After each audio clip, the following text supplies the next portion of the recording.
Madam, మాది నేను Kuwait లో ఉంటాను. సార్ ప్రాబ్లం ఏంటి సార్? నేను ఇక్కడ ఉండగా ఇల్లు రిపేర్ కానీ ఒక మేస్త్రి వచ్చాడు మేడం. ఎక్కడ మీ ఇంటికి? వచ్చి ఆమె వేరే డ్రాప్ చేసి చైన్ తీసుకున్నాడు, డబ్బులు తీసుకున్నాడు. అంటే ఏంటి అసలు ఆయన పరిచయం ఏంటి మీకు? ఇల్లు పని చేయడానికి వచ్చిండు, పని చేయడానికి వచ్చి ఆమెకి ఏం చేసిండో ఏమై చెప్పిండో తెలియదు. అంటే ఇల్లు రిపేర్ల కోసమని మీ ఆవిడ మీకు ఇన్ఫార్మ్ చేసింది, డబ్బులు పంపించమంది, మీరు రిపేర్లకి డబ్బులు పంపించారు. ఈవిడ ఈ లోపు రిపేర్ కోసం ఒక వ్యక్తిని పిలిపించింది. ఆ వ్యక్తితో మీ ఆవిడకి ఏమైనా సంబంధం ఉందని మీ డౌటా? ఒక రోజు 12 గంటలకు, ఒక రాత్రి అక్కడ ఇండియా టైం 12 గంటలకు ఫోన్ చేసి మాత్రం అక్కడ మా ఇంట్లో ఉన్నాడు. నాకు అన్ని బ్లూ ఫిలిం అవి ఇవి వీడియోలు పంపించారు మేడం. ఇప్పుడు ఆ బ్లూ ఫిలిం వీడియోలో ఎవరున్నారు? బయటవా లేకపోతే మీ ఇంట్లో వాళ్ళయ్యా? మా ఇంట్లో అనిపిస్తుంది. నీకు అతనికి ఏంటి సంబంధం అని అడుగుంటారు కదా.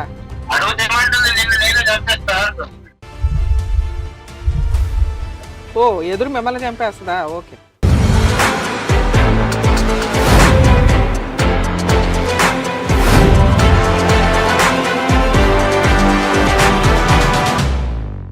నమస్తే, welcome to Adalat with advocate Ramya. ప్రతి చిక్కుముడిని తనదైన శైలిలో ప్రతి సమస్యకి మంచి పరిష్కారం చూపించే మన అభిమాన హైకోర్టు అడ్వకేట్ ఆకుల రమ్యకుమారి గారు ఈరోజు మనతో పాటు ఉన్నారు. నమస్తే మేడం. నమస్తే అండి శ్వేత. మేడం, ప్రతిసారిలానే వాళ్ళ సమస్యను మనతో చెప్పుకోవడం కోసం, ముఖ్యంగా మీ సొల్యూషన్ కోసం, మీరు చెప్పే సొల్యూషన్ కోసం ఎదురు చూస్తున్నారు. సో కాలర్ లైన్ లో ఉన్నారు మేడం, తీసుకుందాం. షూర్ అండి. Hello sir. నమస్తే సార్. సార్ ఈరోజు మనతో పాటు రమ్య మేడం ఇక్కడే ఉన్నారు. మీ ప్రాబ్లం ఒకసారి మేడంతో మాట్లాడండి సార్. సార్ నమస్తే అండి. నమస్తే అండి, వినిపిస్తుంది సార్. మీ పేరేంటి, ఎక్కడి నుంచి మాట్లాడుతున్నారు? నా పేరు లక్ష్మణ్ మేడం, మాది నేను కువైట్ లో ఉంటాను. మాది రాజన్న సిరిసిల్ల జిల్లా. ఏంటి సార్ ప్రాబ్లం ఏంటి? మండలం అనంతరం గ్రామం మేడం. సార్ ప్రాబ్లం ఏంటి సార్? నేను ఇక్కడ ఉండగా ఇల్లు రిపేర్ కానీ ఒక మేస్త్రి వచ్చాడు మేడం. ఎక్కడ మీ ఇంటికి? వచ్చి ఆమె వేరే డ్రాప్ చేసి చైన్ తీసుకున్నాడు, డబ్బులు తీసుకున్నాడు. మీ దగ్గర నుంచా మీ ఆవిడ దగ్గర నుంచా? మా ఆవిడ దగ్గర నుండి. మీకు మ్యారేజ్ ఎన్ని ఇయర్స్ అయిందండి?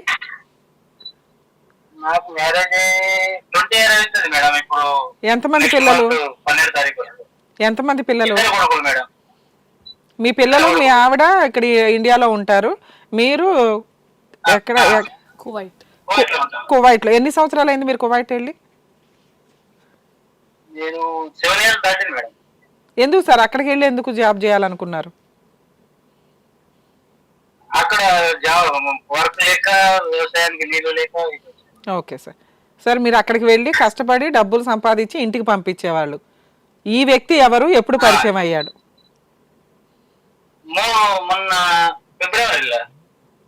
మొన్న ఫిబ్రవరిలో పరిచయం అయిన వ్యక్తి ఎవరు? అతను ఎవరు?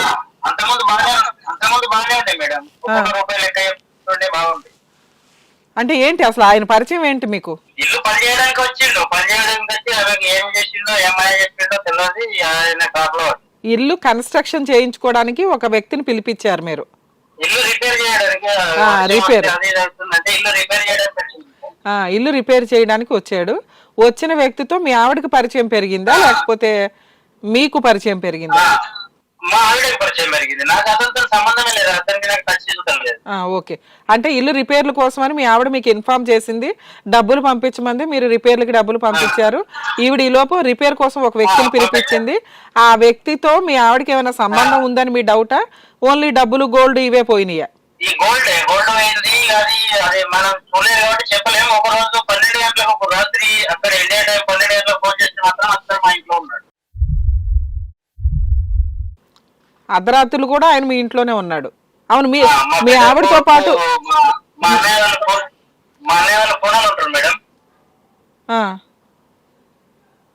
మా అన్నయ్య కొడుకు అబ్బాయి ఉంటాడు. అబ్బాయి కొడితే పొరుగు కోసం అని మా పెద్ద అబ్బాయి పూనా వెళ్ళాడు. పూనా వెళ్ళిన రోజు అదే రోజు ఇంట్లో ఉన్నాడు. ఫిషింగ్ కర్రీ అంటారంట. మా చిన్న కొడుకు గిన్నె మొత్తం ఎత్తేసిండు మేడం, అండిన కూర. అతనికి అన్నం పెట్టలేదు. వాడిని మైకంలో వాడి వాటిని ముచ్చట పెట్టుకుంటుంటే నా చిన్న కొడుకు ఫోన్ చేసి, డాడీ ఈ మెస్సిల్ని బంద్ చేయి, మంచిగా లేదు ఇంట్లో అని ఫోన్ చేశాడు. ఓ మీ అబ్బాయికి అయితే అర్థమైంది. పెద్ద కొడుకు ఏదో ఫంక్షన్ పని మీద పూణే వెళ్ళాడు, రెండో అబ్బాయి ఇంట్లో ఉన్నాడు.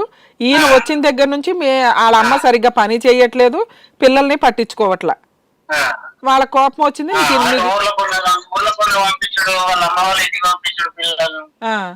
ఏదో వంకతో వాళ్ళని బయటకు పంపిస్తుంది.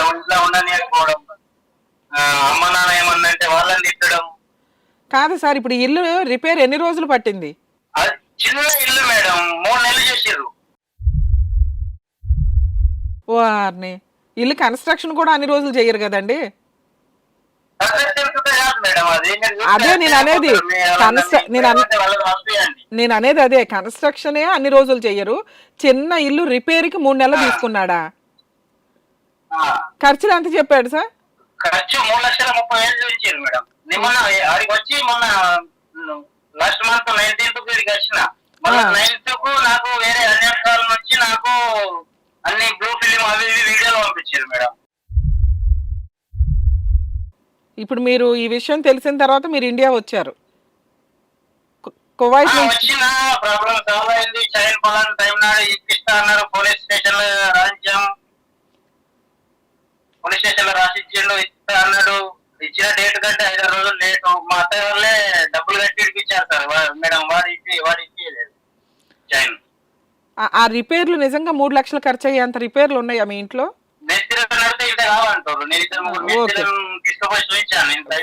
ఉన్నంతలో మీ ఆవిడ 3 లక్షలు ఖర్చు పెట్టి రిపేర్లకు ఒక వ్యక్తిని పిలిపిస్తే అతను 3 నెలలు పని చేశాడు. అసలు ఏంటి ఇంట్లో గోల్డ్, ఈ పంచాయతీ ఏంటి? గోల్డ్ అయితే ఆమె వీడియో కాల్ చేస్తే కదా మేడం, నేను గోల్డ్ చైన్ మెడల్ కనబడేసరికి చైన్ ఏది అని అడిగాను. ఓకే, అడిగితే పోయింది పోయింది పోయింది అన్నది. పోయింది పోయింది పోయింది అన్నది. ఓకే, పోయింది అన్న తర్వాత మా డాడీకి తెలిసింది అది పలానా వ్యక్తి దగ్గర ఉన్నది గొలుసు అని. ఓర్ని, పోయింది అంటే మీకు ఫోన్ చేసి చెప్పాలి కదండి. రూల్ ప్రకారం వచ్చిన తర్వాత చెప్తా అనుకున్నా అన్నది. అయితే నేను వెళ్ళేసరికి మా డాడీ చెప్పిండు పలానా బ్యాంక్ లో పెట్టిరు, వాళ్ళు ఇద్దరు పోయి పెట్టచ్చారు, పలానా బ్యాంకులు ఉంది అనే వరకు గట్టిగా అడిగే వరకు ఉన్నది అని చెప్పింది మేడం. వారిని అంత పెద్ద అబద్ధం చెప్పిందా మీ ఆవిడ? తర్వాత ఒప్పుకుంది. బ్యాంక్ లో ఇద్దరు కలిపి వెళ్ళే పెట్టారంట తాకట్టు. అతని పేరు మీద పెట్టారు. అది మీ చైనేనా? నా చైనే వచ్చింది, ఇడిపించారు. మొన్న నేను ఇక్కడికి వచ్చిన తర్వాత మా అత్త వాళ్ళు పైసా డబ్బులు పెట్టి ఇడిపించి మాకు అప్ప చెప్పారు. సరే, మీ ఆవిడ 4 వీక్ అడుగుంటారు కదా అసలు ఎందుకు ఇచ్చావు అతనికి చేయనని. వాళ్ళ పీకలేకనే కదా మేడం, వాళ్ళు అడగలేకనే కదా. వాళ్ళు సరే, కనీసం అడిగారా? కొట్టమని నేను అనట్లేదు సార్, మామూలుగా మీరు అడుగుంటారు కదా. నా మొదట ఏం అడుగుతలేరు, ఏమన్నంటే తీసుకెళ్తారు మళ్ళీ తోలిపోతారు, తీసుకెళ్తారు తోలిపోతారు. మీరు అడుగుంటారు కదా సార్, ఒక చైన్ ఎందుకు పోయింది అని చెప్పావు, తీరా చూస్తే అతని పేరు మీద తాకట్లో ఉంది. నువ్వేమో నేను వచ్చినాక చెప్తానని అంటాం ఏంటి? పోతే నిజంగా పోతే నాకు ఫోన్ చేసి చెప్పాలి, పోనీ అది చెప్పలా. ఇప్పుడు ఎవిడెన్స్ ఏంటి? తాకట్లో వాడి పేరు మీద ఉంది. మరి ఎందుకు ఇచ్చావు, ఇంత అబద్ధం ఎందుకు చెప్పావు, నీకు అతనికి ఏంటి సంబంధం అని అడుగుంటారు కదా.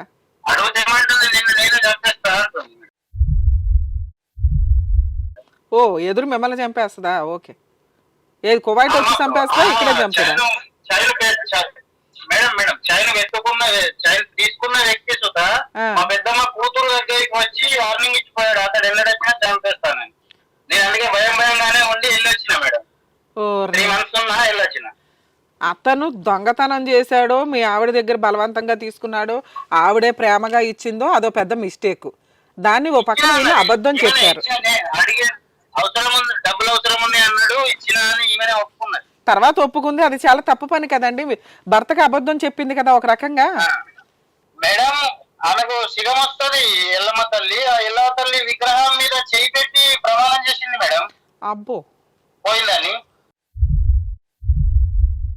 పోయిందని ప్రమాణం చేసింది. తీరా చూస్తే బ్యాంక్ తాకట్లో ఉంది. ఆవిడికి అమ్మవారు పోతారు పైగా. అలా అనుకుంటే అమ్మాయి నిజమే చెప్తుంది అనుకుంటాం కదా మనం ఉన్నంతలో. నమ్మాను. నేను ఎంక్వైరీ చేసేసరికి నేను ఇంటికి వెళ్ళాక మా డాడీ ఏడుచుకుంటూ చెప్పిండు. మరి ఆ తర్వాత మీకు బ్యాంక్ లో ఉందని తెలిసింది కదా, మరి అప్పుడేం చెప్తుంది అబద్ధం? అడిగిండు, బతిలాడిండు, ఇచ్చాను అంటుంది. డబ్బులు అవసరం ఉంది. మరి దేవుడి మీద ప్రమాణం ఎట్లా చేసింది? భయం ఉండాలి కదా దేవుడు. పోనీ అమ్మాయికి సరే మీరు పెద్ద మనుషులతో మాట్లాడుచుంటారు కదా, ఆవిడేమంటది? పెద్ద మనుషులతో మాట్లాడితే తప్పైంది ఇచ్చినా ఉంటది. ఎందుకు ఇచ్చిందంట? ఏంటి రిలేషన్ వాళ్ళిద్దరి మధ్య? ఏం చెప్తలేరు. చెప్పట్లా. కానీ మీ చిన్న అబ్బాయి చెప్పాడుగా, అమ్మ అసలు మమ్మల్ని పట్టించుకోవట్లేదు, ప్రతి విషయానికి మమ్మల్ని బయటికి పంపిస్తుంది, 12ంటికి కూడా. ఒక్కరోజు చెప్పాడు మేడం, ఎప్పుడు చెప్పలేదు అతను. ఆ ఒక్కరోజు మాత్రం చేపల కర్రీ కింద పడేసి వెళ్ళి అమ్మ వాళ్ళతో అనుకున్నాడు. ఓకే, ఇప్పుడు మీరు నమ్ముతున్నారా మీ ఆవిడకి, మీరు నమ్ముతున్నారా మీ ఆవిడకి ఎటువంటి అక్రమ సంబంధం లేదని? అది భగవంతుడు తెలుసు మేడం, నేను దాన్ని ఏం చెప్పలేదు. సరే, మీరేంటి మీ ఆవిడతో పిల్లలతో నేనేం చెప్పగలుగుతాను మేడం? మీరు కలిసి కాపురం చేయాలని అనుకుంటున్నారా ఆవిడతో? ఆమె మారి నాతో నేటి కానీ అబద్ధం ఆడకుండా క్లియర్ గా చెప్తే నేను ఉంచుకోవడానికి సిద్ధం మేడం, లేకపోతే నేను మరి అప్లై చేయాలనుకుంటున్నాను. అతను వచ్చి మిమ్మల్ని చంపేస్తాను, అతను ఇంకోసారి కనిపిస్తే అది ఇది అన్నాడు కదా, మరి మీరు ఆ విషయం మీద ఏమైనా పోలీస్ కంప్లైంట్ ఇచ్చారా? దాని గురించి పోలీస్ కంప్లైంట్ ఇద్దాం వాడు ఏ కారణంగా అన్నాడంటే నేను నాతో రావట్లేదు మేడం పోలీస్ స్టేషన్ కు. ఇప్పుడు మీ పిల్లలు నీకు విడగలేదు ఇస్తానని నేను రాను అంటుంది. అబ్బాబ్బా, అతనికే ఇంపార్టెన్స్ ఇస్తుంది ఒక రకంగా. నేను ఇక్కడ ఉండగా వీడియో కాల్ మాట్లాడాను మేడం, ఆ విషయం మీకు వాట్సాప్ చేశాను, అవి వినండి ఎట్లుంది ఆమె మాట్లాడిన మాటలు. ఏమంటుంది సార్?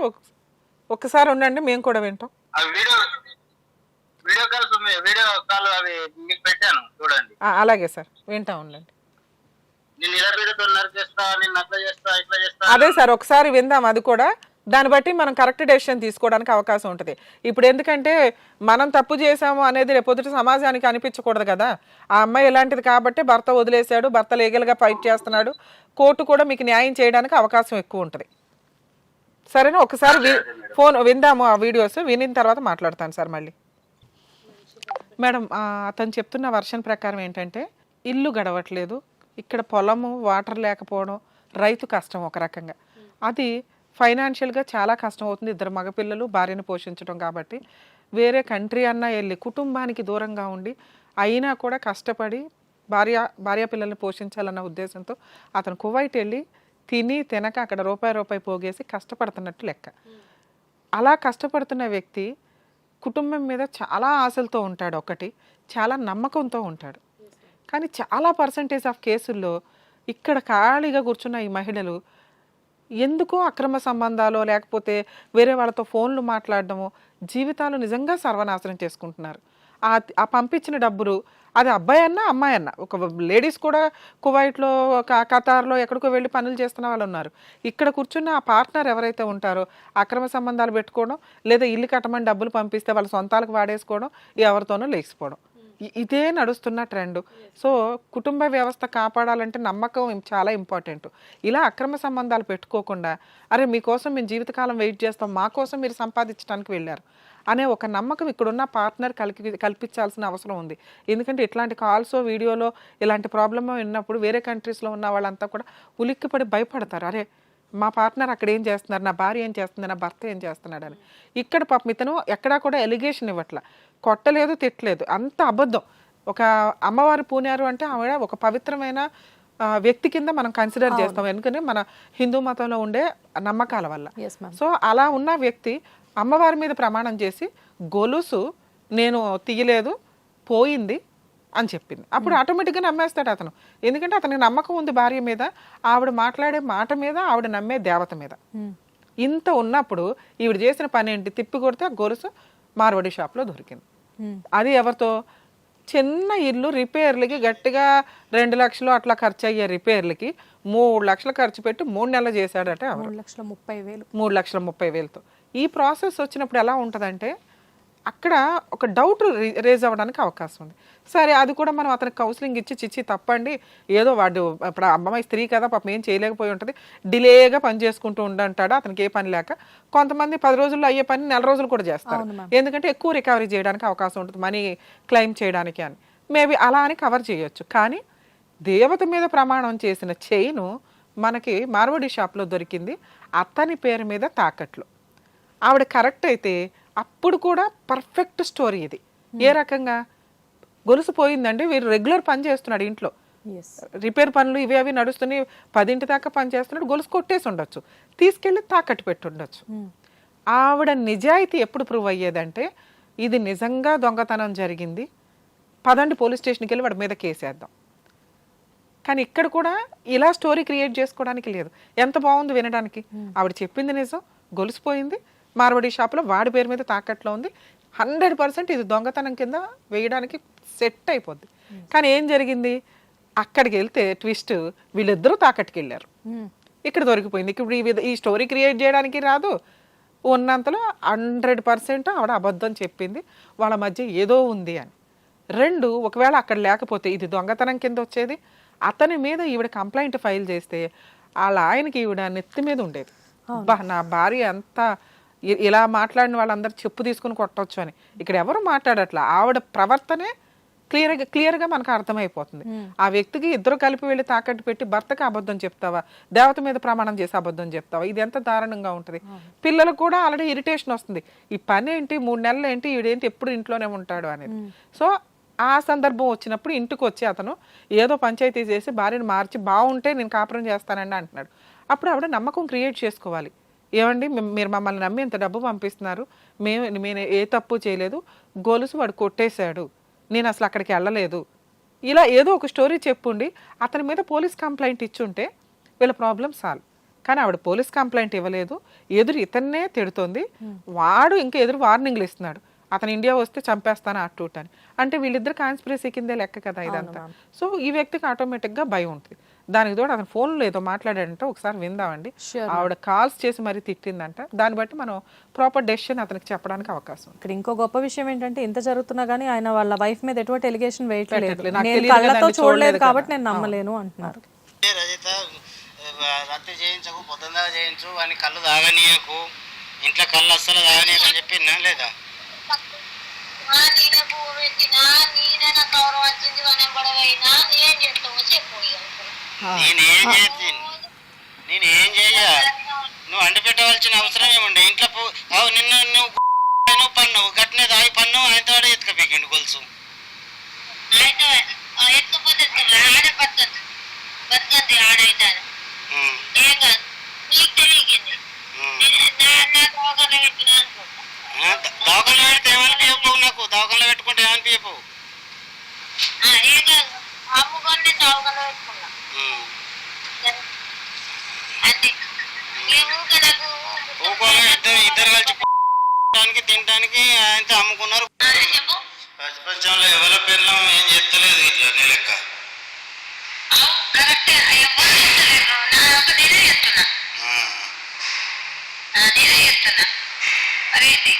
నేనే ఊచుకున్నా, నేనే రోజు ఒక్కతను అంటాను మరేంటి మరి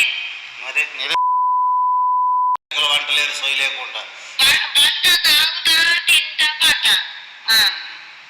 నీ లెక్క బంగారం నీ లెక్క బంగారం నాకు నేను చెత్తలేరు, నీ లెక్క అది చెత్తలేరు. అందరు బంగారం నేను మత్తు బంగారం నాశనం చేసిన, మత్తు పైసలు నాశనం చేసిన, నీ సంవత్సరం అంతా ముంచిన. ఇప్పుడు ఏంటి నా సంసారం పెట్టుకున్నా, పెట్టుకుంటావు నువ్వు. మరి ఇంతగానో పరిచయం ఏం చెప్తారు నిన్ను? పెట్టినా కదా మరి ఇంకేంటి. ఇంతగానో పరిచయం ఇచ్చినాక ఎవరైనా చెప్తారా నా నిన్ను? సార్ ఇక్కడ మీరు పంపించిన వీడియోస్ ఆడియోలు విన్నామండి. అక్కడ క్లియర్గా ఉంది, అమ్మాయి ఎక్కడా కూడా మీకు రెస్పెక్ట్ ఇవ్వటం లేదు, ఉన్నంతలో ఏం చేసుకుంటావో చేసుకో అన్నట్టు మాట్లాడుతుంది. సో ఇలాంటి అమ్మాయితోటి మీరు ఎన్ని చేసినా ఏం చేసినా కొంత డిస్ప్యూట్ ఉన్న వ్యవహారం కింద లెక్క. అంటే తెగిచ్చేసి మాట్లాడుతుంది, మీరు ఏం చెప్తున్నా దానికి అడ్మిట్ అయిపోతుంది. అది కోపంలో అంటున్నా మాటలే కానీ నిజంగా ఆవిడ ఎవరి బంగారాలు తాకట్లు పెట్టలేదు, ఎవరు ఏమీ చేయలే. కానీ లాజిక్ మాట్లాడితే అతనికి రోజు వంటలు చేసి పెట్టడం, ఇంట్లోనే తిండి పెట్టడం, ఇంత చేయాల్సిన అవసరం అయితే లేదు. సో దీన్ని బట్టి మనకు క్లియర్గా అర్థమవుతుంది ఆ అమ్మాయి మీరు ఏం చేసుకుంటారో చేసుకోండి, ఉంటావా కలిసి ఉండు, దొబ్బేస్తావా దొబ్బే అన్నట్టే మాట్లాడుతుంది. ఇప్పుడు బాలు మన గ్రౌండ్కి వచ్చింది, మీరేం చేయాలి, ఎలా చేయాలి, ఏం చేస్తే బెటర్ అనేది ప్లస్లు మైనస్లు మనం ఒకసారి ఆలోచిద్దాం సార్. దాన్ని బట్టి ఇది మీ లైఫ్ 25 ఏళ్ల కాపురాలు, ఇవి కొంచెం ఆలోచించుకొని డెసిషన్ తీసుకుందరు. కానీ ఎందుకంటే ఇక్కడ ఫస్ట్ డెసిషన్ తీసుకోవాల్సింది, మీరు వేరే కంట్రీలో ఉన్నారు, అర్జెంటుగా మీ పీకల మీద ఉన్న ప్రాబ్లం ఏమీ లేదు. రెండు ఇక్కడ సెకండ్ ఒపీనియన్ తీసుకోవాల్సింది మీ పిల్లలది. పిల్లలు ఇద్దరు పెద్దవాళ్ళు, వాళ్ళు ఏమనుకుంటున్నారు, వాళ్ళ పెళ్ళిళ్ళ పరిస్థితి ఏంటి, వాళ్ళు ఏం చేయమంటారు. నాన్న మీ అమ్మ ఇలా ఉంది, ఇలా బిహేవ్ చేస్తుంది, నాకు ఇండియా రావడానికి ప్రాణహాని ఉంది, మరి మనం ఏం చేద్దామో చెప్పండి. లీగల్గా వెళదామా? మీరు లీగల్గా వెళ్ళమంటే నేను లీగల్గా వెళ్తా. లేదు నాన్న ఇలాగే కొంతకాలం గడిపించేసే అంటారా, నా పని నేను చేసుకుంటూ ఉంటాను, డబ్బులు మీకే పంపిస్తాను, ఇంటి యొక్క బాధ్యత పెత్తనం మీరు తీసుకోండి. దాన్ని బట్టి ఆవిడ వాళ్ళతో కలిసి ఉంటుందా, విడిగా వెళ్ళిపోద్దా, పిల్లలను కూడా వదిలేసి వెళ్ళిపోతుందా అనేది ఆవిడ ఇష్టం. ఇలా వెళ్ళటం వల్ల మీరు కూల్గా డెసిషన్ తీసుకోవడానికి అవకాశం ఉంటుంది. వెంటనే లీగాలిటీ పీకల మీద పడదు. మీరు ఇప్పటికిప్పుడు డైవర్స్ కేసు ఏం వేయాల్సిన అవసరం కూడా లేదు. ఇప్పుడు అయితే మేడం మొన్న 19th నాడు నాకు ఒకటి ఆమె వాట్సాప్ కు వేరే అన్యోన్ కాల్ నుండి ఒక వీడియో వచ్చింది మేడం. ఏమని వీడియో వస్తే నేను ఇట్లా వచ్చింది, నీ నంబర్ కు వీడియో వచ్చి బ్లూ ఫిల్మ్ వీడియోలో పంపించింది మేడం. ఎవరు పంపించారు? వేరే వాళ్ళు ఎవరో. ఆ బ్లూ ఫిల్మ్ ఎవరు ఉన్నారు? నా వాయిస్ నా నంబర్ బ్లాక్ లో పెట్టేసి. ఇప్పుడు ఆ బ్లూ ఫిల్మ్ వీడియోలో ఎవరున్నారు? బయటవా లేకపోతే మీ ఇంట్లో వాళ్ళయ్యా? అది నాకు కొంచెం మా ఇంట్లో అనిపిస్తుంది, బెడ్రూమ్ మాత్రం మాదే. ఓకే. ఇప్పుడు మీ ఆవిడకి సంబంధించిన బాడీ పార్ట్స్ లాగానే మీకు అనిపిస్తుంది, బాడీ లాగానే మీ ఆవిడ లాగానే అనిపిస్తుంది, క్లారిటీ లేదు. కానీ ఎవరో పంపించారు, వాళ్ళు మీకు రెస్పాండ్ అవ్వట్లా. ఓకే. వేరే నా ఫ్రెండ్స్ కూడా ఫోన్ చేసి నంబర్ ఎవరితో కనుక్కోమంటే ఫోన్ చేసిన కొద్ది అందరు ఎంత మంది చేస్తే అంత మంది బ్లాక్ లో పెట్టేసి నంబర్. మేబీ ఇప్పుడు ఎవరికో మీ ఈ ఇన్ఫర్మేషన్ తెలిసి ఉండొచ్చు, పోనీ వదిలేయండి. ఇప్పుడు అది మీ ఆవిడదే అని మనం అనుకోవడం ఎందుకు? ఎందుకంటే ఇద్దరు పిల్లలు పెళ్లిళ్ళకు ఉన్నారు, అవి ఏమైనా వేరే కాల్స్ అన్నా అయి ఉండొచ్చు. ఎందుకంటే ఇక్కడ మనం ఆలోచించాల్సింది మీ ఆవిడ కోసమో మీ గురించో కాదు, ఇద్దరు పిల్లల జీవితం కోసం. వాళ్ళకి రేపొద్దుట వేరే కుటుంబాలు. అందుకే నేను చెప్తున్నాను, కాసేపు సైలెంట్ గా వినండి సార్. ఇక్కడ వాళ్ళకి వేరే కుటుంబాల నుంచి రేపొద్దుట భార్యలు వస్తారు, ఇలా ఒక క్యారెక్టర్ ఉన్న అత్తగారో మాంగారో కుటుంబం అంటే వాళ్ళకి రెస్పెక్ట్ ఉండదు. కాబట్టి మీరు ఈ విషయాన్ని పెద్దది చేయకండి. మీరు వద్దు అనుకుంటున్నారు, దూరంగా ఉండండి. లీగల్గా వెళ్ళాలా వద్దా అంటే మీ ఆవిడే తప్పు చేసినా కూడా ఆవిడ లీగల్గా వెళితే మీరు కోర్టుల చుట్టూ తిరగడం, డబ్బులు ఖర్చు. ప్రజెంట్ ఆ పని చెయ్యకండి. మీకు విడాకులు ఎందుకు? ఇంకో పెళ్లి చేసుకోవడానికి లైసెన్స్ మాత్రమే. ఇక్కడ మనకి వేరే పెళ్లి చేయాల్సిన అవసరం ఏమీ లేదు. కాబట్టి ఆవిడ ఉంటుందా, వాడితో లేచిపోద్దా, వేరే పెళ్లి చేసుకుంటుందా, లీగల్గా ఆవిడే వెళ్తుందా, ఆవిడ ఏం డెసిషన్ తీసుకుంటుందో తీసుకొనివ్వండి. మీరు ఏ లాయర్ చేత నోటీసులు పంపించొద్దు, ఎవరి చేత ఫోన్లు చేయించొద్దు. మీరు ఫిక్స్ అయిపోండి, ఇక ఆవిడ నాకు అవసరం లేదు అని. మీ వాల్యూ తెలిసి ఆవిడ మారి వస్తే వస్తుంది. ఎందుకంటే మనం ఇప్పుడు లీగల్గా దిగితే ఆవిడ ఆల్రెడీ లీగల్గా దిగుతుంది. మీరు కోర్టుల చుట్టూ తిరగడం తప్ప ఉపయోగం ఉండదు ప్రెజెంట్ సిచ్యుయేషన్లో. సో మీరు సైలెంట్ ఉండండి, ఈ ఎవిడెన్స్లన్నీ గ్యాదర్ చేసుకోండి. మీ అబ్బాయిలతో ఒకసారి మాట్లాడండి, అరే ఇలా ఉంది పరిస్థితి, మీకోసం ఆలోచించి నేను సైలెంట్గా ఉంటున్నా, మీరు ఏం చేయమంటే అది చేస్తా. లీగల్గా వెళ్ళిపోదాం నాన్న అని చెప్పిన రోజు నేను లీగల్గా వెళ్ళిపోతా, నేను డైవర్స్ కేసు ఫైల్ చేస్తా. కానీ మీకోసం నేను డబ్బులు పంపించాలి కాబట్టి ఆ ఇంటి రెస్పాన్సిబిలిటీ బాధ్యతలు పెద్ద కొడుకుగా నువ్వు హ్యాండ్ ఓవర్ చేసుకో, ఈ ఇంట్లో జాగ్రత్తగా ఉండండి అని ఆ ఇద్దరు కొడుకులకి బాధ్యత ఇవ్వండి. ఒకవేళ వాళ్ళతో కూడా మీ ఆవిడికి నచ్చక బయటికి వెళ్ళిపోయి పుట్టింటికి వెళ్ళిపోయి వాళ్ళ అమ్మ వాళ్ళ ఇంటికి వెళ్ళి ఏదైనా కేసులు ఫైల్ చేస్తే చేయనివ్వండి, అప్పుడు మీరు లీగల్గా దిగుతారు. అప్పటిదాకా మీరు లీగల్గా దిగకండి ఈ కేసులో. మీరు ఆవిడకి ఫోన్లు చేయొద్దు, రికార్డులు. ఇప్పుడు ఆ ఇల్లు మీ ఓన్ హౌస్ కదా, ఎవరి పేరు మీద ఉంది? నీ పేరు మీద ఉందా, మీ ఆవిడ పేరు మీద ఉందా? మీ నాన్నగారి పేరు మీద ఉంది. ఓకే. సో ఇప్పుడు ఆ ఇంట్లో మీతో ఉన్న మ్యారిటల్ రిలేషన్ బట్టి ఆ అమ్మాయిని బయటికి పంపించడం కుదరదు. మీ చిన్న అబ్బాయి ఉంటున్నాడు, మీ ఆవిడ ఉంటుంది, అవునా? వినండి, ఇప్పుడు అందుకే అది కాలానికే వదిలేయండి మీ ప్రాబ్లంని అంటున్నా. ఆవిడ ఇంట్లో నుంచి బయటికి వెళ్ళిపోతే మీకు ప్రాబ్లం సాల్వ్, కేసులు నడుస్తాయి అమ్మయ్య అనుకోండి. ఇప్పుడే మీరు కేసులు వేసి పెద్దది చేసుకోకండి విషయాన్ని. ఎందుకంటే ఆవిడ ఉండే టైపా వెళ్ళిపోయే టైపా మనకి ఇంకా అర్థం కాల. మనం వెళ్ళిపోమన్నాం అనుకోండి, ఇప్పుడు పతివ్రత అవతారం ఎత్తి గట్టిగా ఇంట్లోనే ఉంటది. మీరు సైడ్ నుంచి వేరే పనులు చేసుకుంటూ మీరు మీ పిల్లలకి పెత్తనం ఇస్తూ మీరు ఆ రకంగా నడిపించడం వల్ల ఆవిడ వెక్స్ అయిపోయి బయటికి వెళ్ళిపోయి కేసులు వేసుకోవడానికి అవకాశం ఉంది. అప్పుడు డెసిషన్ తీసుకోండి. అప్పటిదాకా మీరు ఏ పని చేయొద్దు. మీకు ఏదైనా కాల్స్ వస్తుంటే అన్ని రికార్డులు పెట్టండి. సైలెంట్ గా వినండి ఇంతే. మీరు మిమ్మల్ని రెచ్చగొడతారు, మీతో బూతులు అనిపిస్తారు, అవి ఏమీ అనకండి దయచేసి.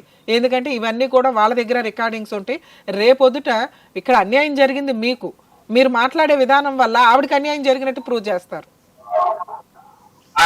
నెక్స్ట్ మీ పిల్లలతో, చిన్న అబ్బాయి తోటి పెద్ద అబ్బాయి తోటి టచ్ లో ఉండండి. వాళ్ళు నాన్న మనం లీగల్ గా వెళ్ళిపోదాం, ఇలాంటి అమ్మ మనకు వద్దు అనే రోజు మీరు లీగల్ గా దిగుదురు. లేదా మీ ఆవిడ లీగల్ గా దిగినప్పుడు మీకు ఎలాగో తప్పదు, మీరు అప్పుడు లీగల్ గా దిగండి. అప్పటిదాకా సైలెంట్ ఉండండి సార్. సరేనా? All the best. అంటే ఏమంటుంది ఇప్పుడు, మొన్న నేను కాల్ చేసి అడిగాను, ఇట్లా వీడియో వచ్చింది, ఎవరిది నంబర్ నీకు ఏమైనా ఐడియా ఉందా అంటే, నువ్వు ఇవన్నీ నన్ను చేస్తున్నావు, నీకు వరకట్నం కింద కేసు పెట్టేస్తా. అందుకే మిమ్మల్ని అసలు ఆవిడ కదపొద్దు అంటున్నా. ఇప్పుడు ఆవిడ, మీరు ఆల్రెడీ ఫిక్స్ అయిపోయారు ఆవిడ వద్దు అని. ఎలా వదిలించుకోవాలి, ఎలా దూరంగా ఉండాలి, ఎలా వెంటనే లీగాలిటీ లేకుండా సేఫ్ సైడ్ లో ఉండాలి అనేది మీకు నేను చెప్పాను ఇప్పటిదాకా. మీరు ఆ రూల్ ఫాలో అయితే ఈజీగా లీగల్ గా బయటపడతారు. ముందు ప్రజెంట్ ప్రశాంతంగా ఉంటారు. మీరు ఆల్రెడీ వదిలేసాననే ఫిక్స్ అవ్వండి, మీ మనాన మీరు ఉండండి. ఆవిడ వైపు నుంచి కాల్స్ వస్తుంటే ఏదున్నా పిల్లలతో మాట్లాడు, పిల్లల ద్వారా నాకు చెప్పించు అంతే. నువ్వు డైరెక్ట్ గా నాకు కాలేజ్ చేయొద్దు అసలు. అర్థమవుతుందా? ఆల్ ది బెస్ట్ అండి. జాగ్రత్త మేడం. అన్ని కేసులు కూడా లీగల్ గా వెళ్ళడానికి అవసరం ఉండదు. ఇక్కడ ఈ కేసులో ఈయన కనుక ఒకవేళ లీగల్ గా నోటీస్ పంపించడం కానీ, డైవర్స్ కేసు ఫైల్ చేయడం కానీ చేశాడు అనుకోండి, అప్పుడు ఆవిడకి వేరే ఆప్షన్ ఉండదు. ఇమ్మీడియట్ గా ఆవిడ ఏం చేస్తుంది, 498 పోలీస్ స్టేషన్ కంప్లైంట్ అతని మీద, వాళ్ళ అమ్మా నాన్న మీద. ఎందుకంటే ఇల్లు వాళ్ళ నాన్న పేరు మీద ఉంది, ఇల్లు ఆక్యుపై చేసుకోవడం కూడా ఆవిడకి ఒక టార్గెట్ కింద లెక్క. 2 మెయింటెనెన్స్ కేసు. ఆల్రెడీ కష్టపడి పంపిస్తుంటే డబ్బు ఇప్పుడు హక్కుగా లాగుతూ ఉంటుంది. ఇంకా వన్స్ ఒకసారి ఈ కేసులు వేయడం స్టార్ట్ అయింది అనుకోండి, మ్యాటర్ సెటిల్మెంట్ అవ్వదు, ఒక కంక్లూజన్ రాదు. ఇప్పటిదాకా ఈ రకంగా బాధపడిన వ్యక్తి రేపొద్దుట అలా బాధపడాల్సి వస్తుంది. సో లీగాలిటీ ఈ కేసులో ఆవిడ లీగల్ గా బయటకు వెళ్ళిపోయి కేసులు వేసుకున్నప్పుడే బెటర్ ఆప్షన్. అప్పటిదాకా ఆయన కొంచెం ఆ కోపం, ఆ బాధ, ఆ కంట్రోల్, ఇవాళే వదిలేసాను ఆవిడని అనుకొని ఫిక్స్ అయితే కొంచెం కూల్ అవ్వగలుగుతాడు. అది బెటర్ సజెషన్ ఈ కేసులో. బట్ ఎక్కడో ఉండి భార్య కోసం, పిల్లల కోసం ఇలా దూరంగా ఉండి డబ్బు సంపాదించడం కోసం వెళ్ళే ప్రతి ఒక్కరికి కూడా ఇలాంటివన్నీ కూడా ఒక్కసారిగా కొంచెం వణుకు పుట్టించే సంఘటనలే కదా madam. Okay ma'am, anyways thank you ma'am. Thank you. Hit TV app ని డౌన్లోడ్ చేసుకోండి. ఇందులో short news, live news, entertainment movies అన్ని అవైలబుల్ గా ఉన్నాయి. Please download hit TV app. Hit TV app. Hit TV app ని ఫ్రీగా download చేసుకోండి.